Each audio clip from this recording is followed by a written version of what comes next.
మదనపురం అనే రాజ్యంలో పున్నయ్య పుణ్యవతి అనే దంపతులుండేవారు. వాళ్ళు అంతో ఇంతో కలిగిన వారే. కాని వారికి వివాహం జరిగి చాలా కాలమైనా పాపం వారికి సంతాన ప్రాప్తి లేదు. సంతానం కోసం వారు ఎన్నో పుణ్యక్షేత్రాలు దర్శించారు, తీర్థయాత్రలు చేశారు. చాలా కాలానికి ఎలాగైతేనే వారికో కొడుకు పుట్టాడు. అతనికి రామన్న అనే పేరు పెట్టుకున్నారు. అల్లారు ముద్దుగా పెంచుకోసాగారు.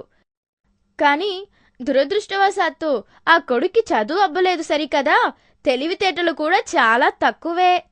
అతడి తల్లిదండ్రులు ఈ విషయంపై చాలా బెంగపడేవారు. అతనికి 20 ఏళ్లు వచ్చాయి. కాని అతని పరిస్థితి ఏమీ అర్థం కాలేదు. కనీసం గొర్రెలు తోలుకోవడం కూడా చేతకానివాడయ్యాడు. అతని ఊరి వారంతా వెర్రి రామన్న అనేవారు. 20 ఏళ్లొచ్చినా ఏమీ చెయ్యలేకపోతే లాభం లేదని అతన్ని గొర్రెలు కాసే పనిలో పెట్టారు. కాని ఒరేయ్, అదిగో వెర్రిరామన్న గొర్రెలు తోలుకొస్తున్నాడు.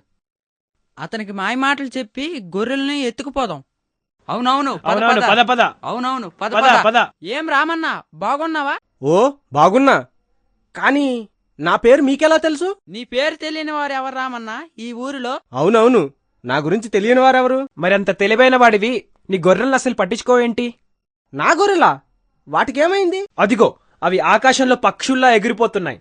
వాటిని ఆపు, లేకపోతే అవి ఎక్కడికన్నా ఎగిరిపోతాయి.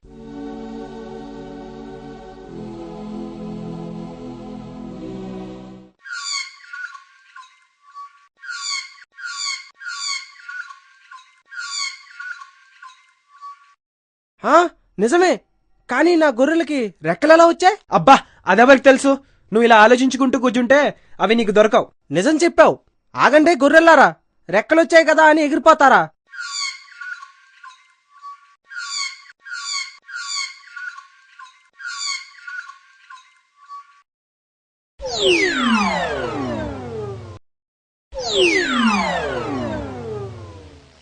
ఆగండి గొర్రెలు, ఆగండి, ఆగండే. అయ్యో, నా గొర్రెలు ఎగిరిపోతున్నాయి. అయ్యో అయ్యో అయ్యో అయ్యో, ఆగండే. అయ్యో అయ్యో, ఆగండే.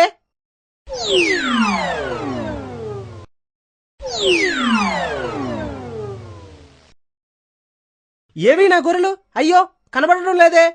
అయ్యో, ఎగిరిపోయాయి. అయ్యో, ఎక్కడా? ఆ పెద్ద మనిషిని అడుగుతాం, అవి ఎక్కడికి ఎగిరిపోయాయో. ఎక్కడా ఈ పెద్ద మనిషి? కనబడడే. ఎటు వెళ్ళాడు? ఎక్కడబ్బా? అయ్యో, గొర్రెలు పోయే, ఈ పెద్ద మనిషి పోయే. నేనిప్పుడేం చెయ్యను?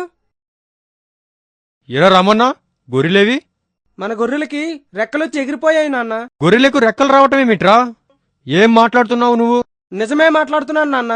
గొర్రెలకి రెక్కలొచ్చాయి. నాకు ఒక పెద్ద మనిషి చూసి చెప్పాడు. నేను వాటి వెనక పరిగెత్తాను నాన్న, కానీ అవి దొరకలేదు.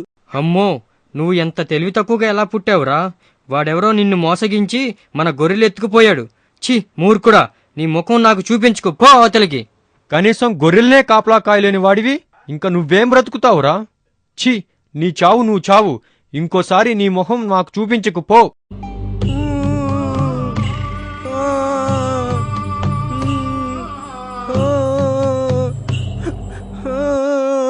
అలా ఇల్లు వదిలి వచ్చిన వెర్రి రామన్న అమ్మవారి గుడిలో ఘోర తపస్సు చేసి దేవీ కటాక్షాన్ని పొందాడు.